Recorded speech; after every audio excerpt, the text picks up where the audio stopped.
Hey, welcome back everyone to Braxton's War Room. Taking a look today at the August 8th turn of Gorizia 1916, the 6th Battle of the Isonzo. Been a few weeks till I could get back to this. Finished up the combat and all the non-activated movement here, and there's been a little change. I'm using the red markers to show the main pushes by the Italian and counterattack by the Austro-Hungarians. The big news is this turn I used a lot of logistic points. As you can see, the Italians here, all but 4 of the logistic points were used. I think they had, gosh, it was in the 40s. And I used a few of the Austro-Hungarians too, just to activate a few brigades. Decided that I wanted a little bit of incentive to get some of their reinforcements on the map to try and plug some of these holes that are forming. We'll start on the right side. Main push down here by the Italians, surrounding and destroying quite a few Austro-Hungarians. Pushing up here. And then also in this area as well, you can see that the Austro-Hungarian line in this area is getting very weak. Rushed in a few reserves here. You can see the counterattack by the Austro-Hungarian units here. These brigades hit back pretty hard. Did cause, there's a few... those are all surrendered Italian units, so they're not coming back.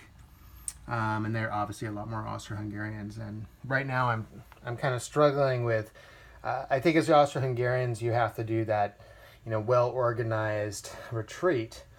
Problem is, when you do so, you do give up the benefits of the trench.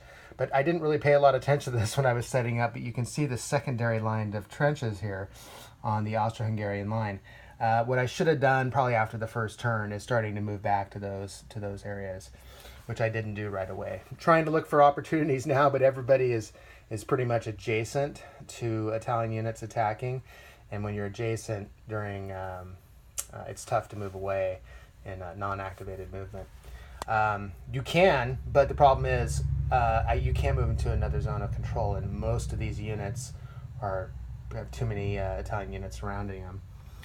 For instance, like this unit right here, who's almost completely surrounded. Got some reinforcements coming up here, but the main Italian push, you look at this. I mean, this is just artillery here. They're shooting for these mega. If you look up here, these are 5 VP in the Crostanvecchia town here. I don't know if I said that right. They're aiming for those VPs. Over here, big push up the center here, south of the Isonzo River. Austro-Hungarian counterattack to push back some of these units that had crossed the river. Italians are really pushing on Gorizia. You can see these brigades have made it to the outskirts. I was able to rebuild with replacements a few half-strength Austro-Hungarian brigades in Gorizia, trying to create a little bit of defensive line.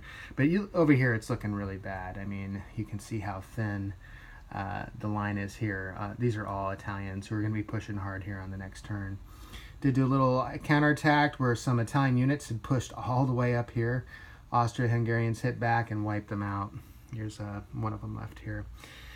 Still kind of static in this area, not a lot happening on, especially on the left side of the map. Didn't really see the benefit pushing too hard over here. Also, there isn't any victory points in this area, so I was trying to spend the majority of the resources attacking the right flank and the center for the Italians. Italians still have a ton of troops coming in. You look at the reinforcements, and the Austro-Hungarians in a couple turns are going to start getting more and more. So it's going to be interesting to see what happens. Go ahead and move this up to the August 9th turn. What kind of logistic points? Austro-Hungarians get 10 logistic points this turn. The Italians 20. So the logistic point supply status of each army is changing a little bit. The Austro-Hungarians, with what they banked from last turn, will be all the way up to 18. Italians will be up to about 24. So, yeah. Like I said, I think I'm going to try to get the Austro-Hungarians to create a second line of defense, because it's just going to keep getting uglier and uglier. But we'll see. Time is on the side of the Austro-Hungarians, if they can hold out long enough and keep the Italians from getting some of those big 5 VP spaces. Back here, you got Ternova, Schonpov, and Dornberg. And over here, oh, we got Coleman up here for 10. And that looks like, we got one over here, Sistaniana.